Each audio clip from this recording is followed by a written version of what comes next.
সবাইকে স্বাগত জানিয়ে শুরু করছি নতুন একটি ফ্রেশ নিউ ব্লগ। নমস্কার, আমি সঞ্চয়িতা রায়, ত্রিপুরা ধর্মনগর থেকে।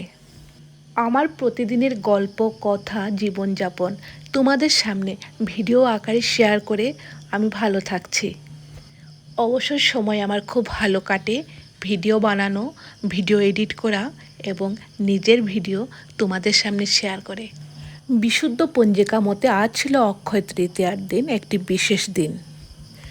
প্রতি বছর আমি এই অক্ষয় তৃতীয়া এবং ধনতেরাসের দিনে ছোট বড় মাঝারি সাইজের বিভিন্ন ধরনের গয়না কিনতাম। নিজের মনকে শান্ত রাখার জন্য কাজে ব্যস্ত হয়ে পড়ি। যদিও প্রত্যেকের ঘরেই সকালবেলা একই ধরনের দৃশ্য থাকে, ঘরে দৌড় ঝাঁট দেওয়া, পরিষ্কার করা। প্রত্যেক দিন সকলের ঘরেই একই ধরনের দৃশ্য থাকে, ঘরের জিনিসপত্র সরিয়ে ছাট দিয়ে জিনিসগুলিকে আবার জায়গায় রাখা, তারপর কাপড় গুছিয়ে রাখা ভাঁজ করে করে, রাতে ঘুমাতে যাওয়ার সময় বিছানা করা এবং সকালবেলা ঘুম থেকে উঠে বিছানা উঠানো, দুটো কাজ মহা গুরুত্বপূর্ণ কাজ। ধরো তুমি এক কাপ চাই খেলে, কিন্তু অনেকগুলো বাসন ভরে যায়।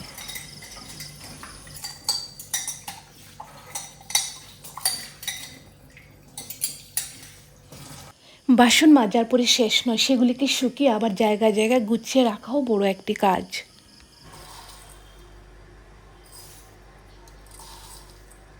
যেহেতু আজ স্কুল বন্ধ, তাই আজ আমরা সকালবেলা ভাত খাবো না, টিফিন খাবো। আর আজকে টিফিনে আছে চিড়া। চিড়াকে ভালো করে ধুয়ে পরিষ্কার করে ভিজিয়ে রেখে দিলাম যাতে একটু নরম হয়ে যায়। আর সকালবেলা এক কাপ গরম চা, তাও আবার চমচমা করে। ওই সারাদিনই সকালবেলা এক কাপ চাই খাই।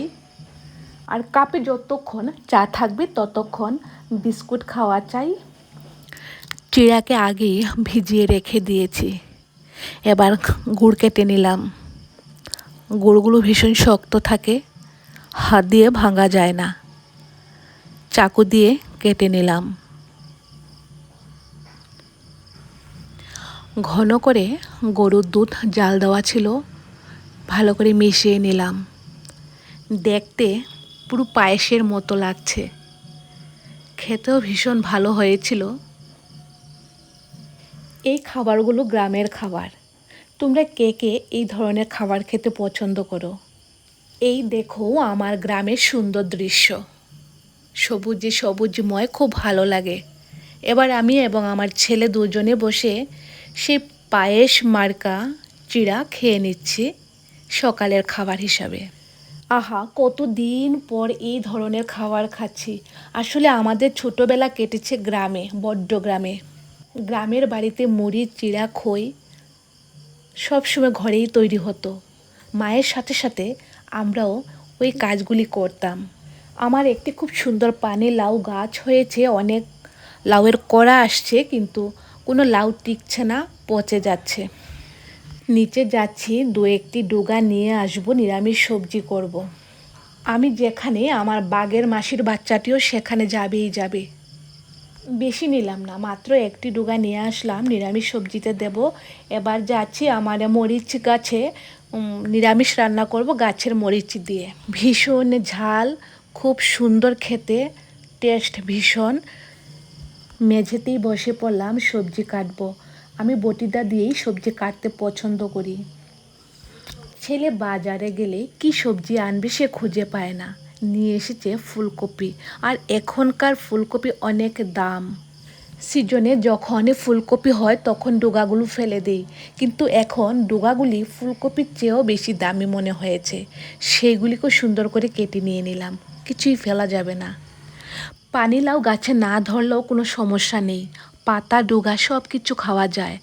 একটি গান আছে না, লাউয়ের আগাগো খেলাম ডুগাগো খেলাম, লাউ দিয়ে বানালাম ডুগডুগি, ঠিক ঠিক মতোই গানটি গেয়েছিল কবি।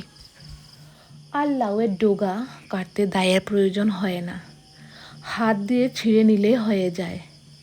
ভালো করে ধুয়ে জল যখন ফুটতে শুরু হলো, লাউয়ের ডোগাগুলো দিয়ে দিলাম ফুলকপিগুলো ভালো করে ধুয়ে। বিনস এনেছিল, বিনস দিয়ে দিলাম। কাঁচামরিচকে কেটে কেটে দিয়ে দিলাম, স্বাদ মতো নুন দিয়ে দিলাম, মাঝারি আঁচে ঢেকে ঢেকে সেদ্ধ করতে থাকলাম। তেল ছাড়া রান্না।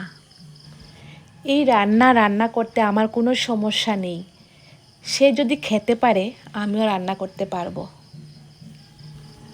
তবে আমি একটু খেয়ে দেখেছি, খারাপ হয়নি, গরম গরম ভালোই লাগছিল। ঠান্ডা হলে খাওয়া যাবে না আমার মনে হয়। নিরামিষ সবজি এবং ভাত রান্না হয়ে গেছে। এইগুলি দিয়ে খাওয়া যাবে না, আরও কিছু রান্না করতে হবে।